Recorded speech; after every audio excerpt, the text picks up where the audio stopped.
Sahabat pembelajar, berjumpa kembali bersama Imade Sidiase, belajar jadi guru dalam membahas materi pendidikan Pancasila dan kewarganegaraan.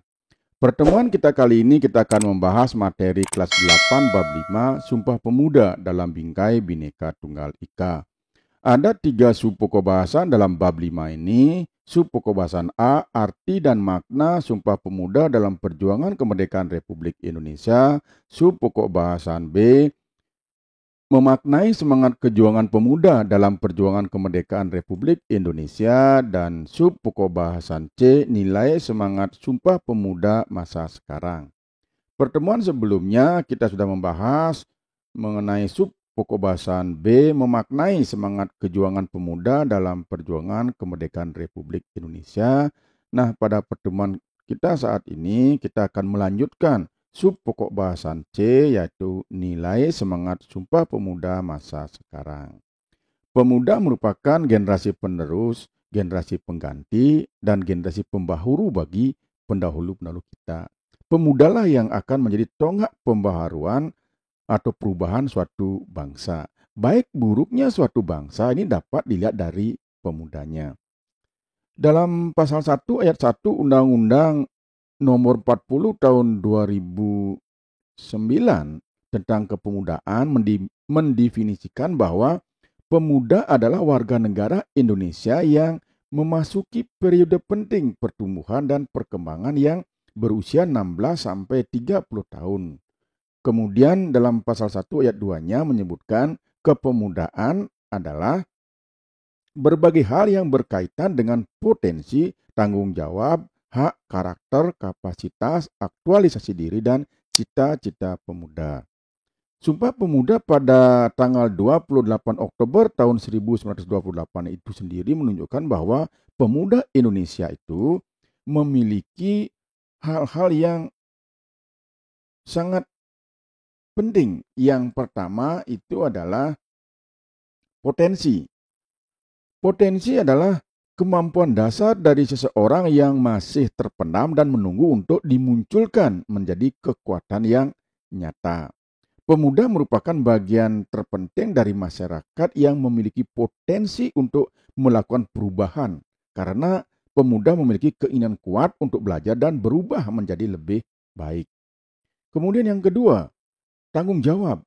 Tanggung jawab adalah kondisi di mana seseorang menanggung segalanya atau memberi jawaban dari perbuatan yang dilakukannya. Tanggung jawab ini muncul dari kesadaran, sedangkan pendorong untuk melakukan perubahan adalah keberanian. Nah, apabila pemuda memiliki kesadaran dan keberanian dan mau menerapkannya dalam kehidupan, perubahan pasti akan terjadi.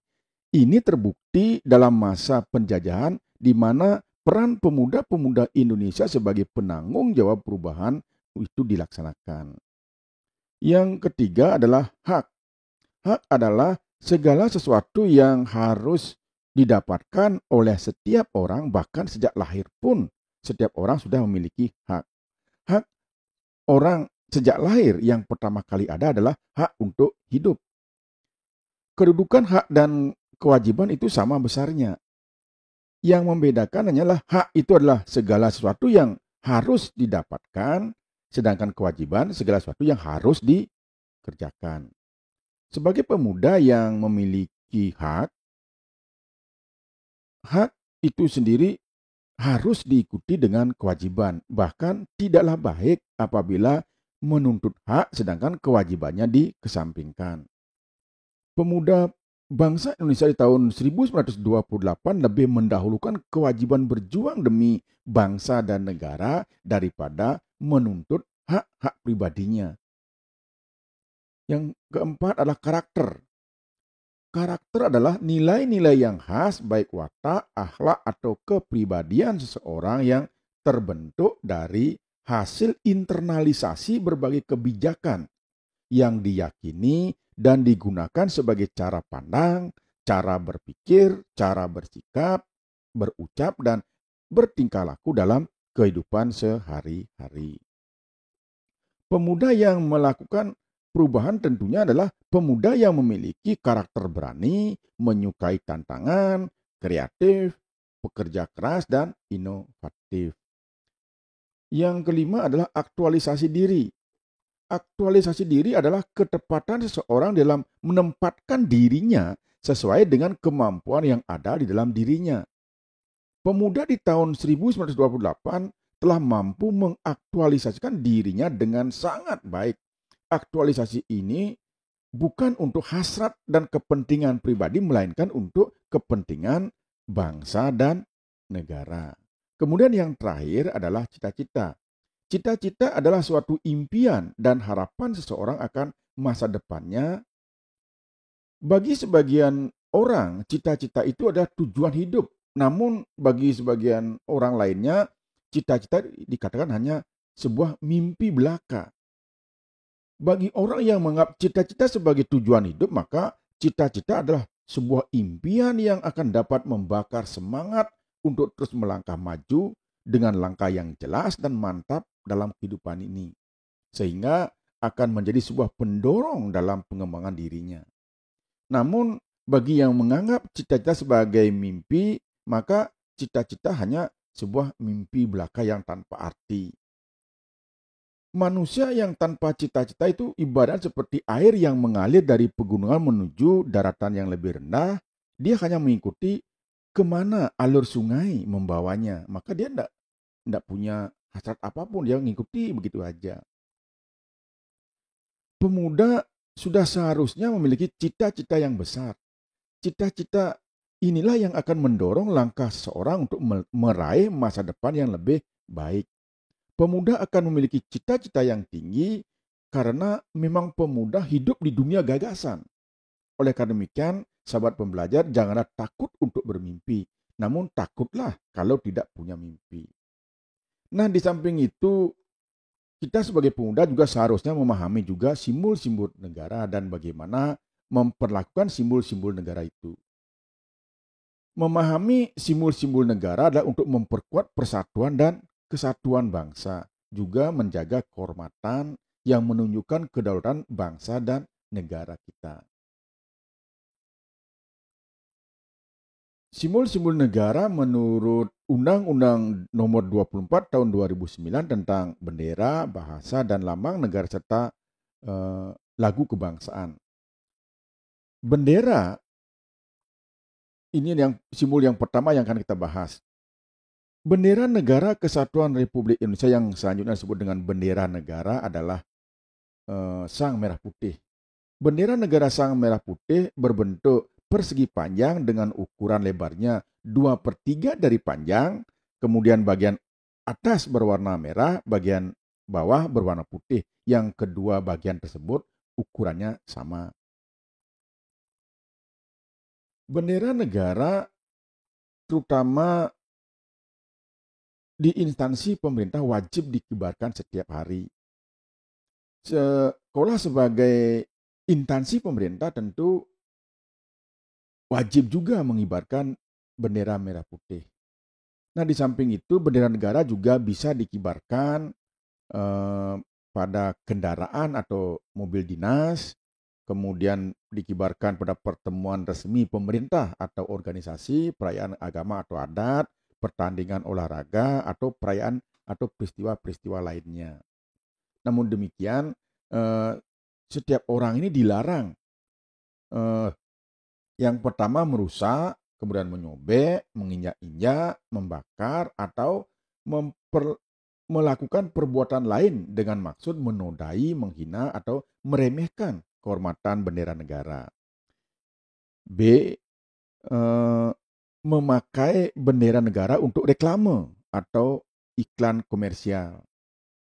Kemudian yang ketiga yang dilarang adalah mengibarkan bendera negara yang rusak, yang robek, yang luntur, kusut, atau kusam. Yang keempat, dilarang mencetak, menyulam, dan menulis huruf, angka, gambar, atau tanda lain dan memasang lencana atau benda apapun pada bendera negara. Dan yang kelima yang dilarang adalah memakai bendera negara untuk langit-langit, rumah, untuk atap, pembungkus barang, atau untuk penutup barang yang dapat menurunkan kehormatan bendera negara. Yang selanjutnya kita bicarakan adalah bahasa. Bahasa Indonesia yang dinyatakan sebagai bahasa resmi negara dalam pasal 36 Undang-Undang Dasar Negara Republik Indonesia tahun 1945 ini bersumber dari bahasa yang diikrarkan dalam Sumpah Pemuda tanggal 28 Oktober 1928 sebagai bahasa persatuan yang dikembangkan sesuai dengan dinamika peradaban bangsa. Bahasa Indonesia itu berfungsi sebagai jati diri bangsa, kebanggaan nasional, sarana pemersatu berbagai suku bangsa, serta sarana komunikasi antar daerah dan antar budaya daerah. Bahasa Indonesia berfungsi sebagai bahasa resmi kenegaraan, pengantar pendidikan, komunikasi tingkat nasional, kemudian pengembangan kebudayaan nasional, transaksi dan dokumentasi niaga, serta sebagai sarana pengembangan dan pemanfaatan ilmu pengetahuan, teknologi, seni, dan bahasa media massa. Lambang yang ketiga yang akan kita bahas adalah lambang negara. Lambang Negara Kesatuan Republik Indonesia berbentuk Garuda Pancasila, yang kepalanya itu menoleh lurus ke sebelah kanan, perisai berupa jantung yang digantung dengan rantai pada leher Garuda, dan semboyan Bhinneka Tunggal Ika itu ditulis di atas pita yang dicengkram oleh Garuda. Memiliki paruh, sayap, ekor, dan cakar ini mewujudkan lambang tenaga pembangunan. Garuda memiliki sayap yang masing-masing berbulu 17, ekornya berbulu 8, pangkal ekor berbulu 19, dan leher berbulu 45.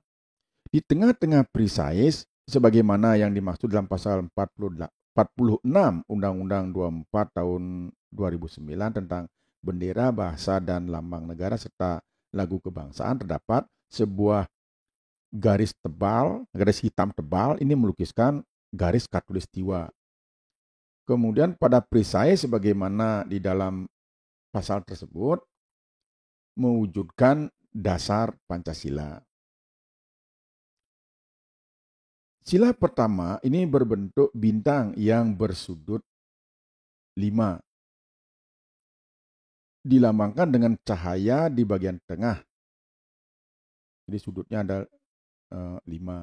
Kemudian yang kedua, sila kedua dilambangkan dengan tali rantai yang bermata bulat dan persegi, berada di bagian kiri bawah dari perisai. Selanjutnya sila ketiga ini dilambangkan dengan pohon beringin, berada di bagian kiri atas perisai. Selanjutnya sila keempat dilambangkan dengan kepala banteng di bagian kanan atas perisai. Sila kelima dilambangkan dengan padi dan kapas di bagian kiri bawah perisai.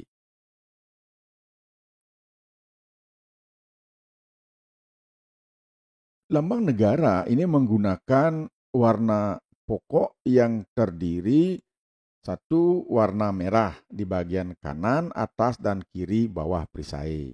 Kemudian warna putih di bagian kiri atas dan kanan bawah perisai. Yang selanjutnya ada warna kuning emas untuk seluruh burung Garuda. Kemudian ada warna hitam di tengah-tengah perisai yang berbentuk jantung, dan warna alam untuk seluruh gambar lambang negara.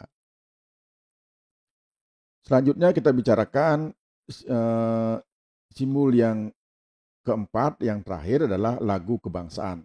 Lagu kebangsaan ini adalah lagu Indonesia Raya yang diciptakan oleh W.R. Supratman atau W.G. Rudolf Supratman.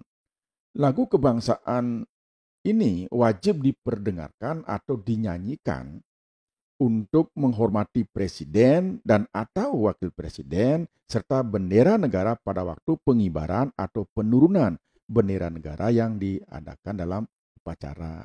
Yang kedua, dalam acara resmi yang diselenggarakan oleh pemerintah. Yang ketiga, dalam acara ataupun kompetisi ilmu pengetahuan teknologi. Kemudian di setiap ada olahraga internasional atau seni yang diselenggarakan di Indonesia, dan juga ada beberapa kegiatan lagu Indonesia Raya ini dikumandangkan atau dinyanyikan.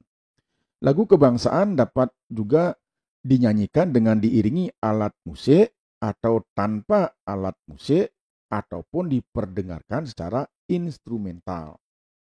Lagu kebangsaan yang diiringi alat musik dinyanyikan lengkap satu strofe atau satu stansa dengan satu kali pengulangan pada refrennya.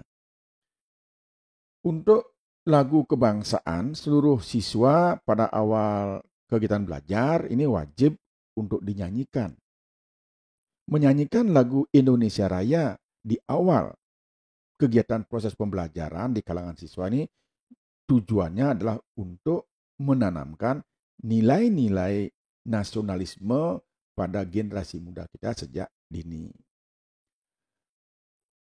Baiklah, sahabat pembelajar, demikian yang bisa kita bahas pada pertemuan kita kali ini, sekaligus menuntaskan materi bab 5 kelas 8 tentang Sumpah Pemuda dalam Bingkai Bhinneka Tunggal Ika. Semoga apa yang sudah kita bahas pada pertemuan kali ini ada manfaatnya, dan terima kasih.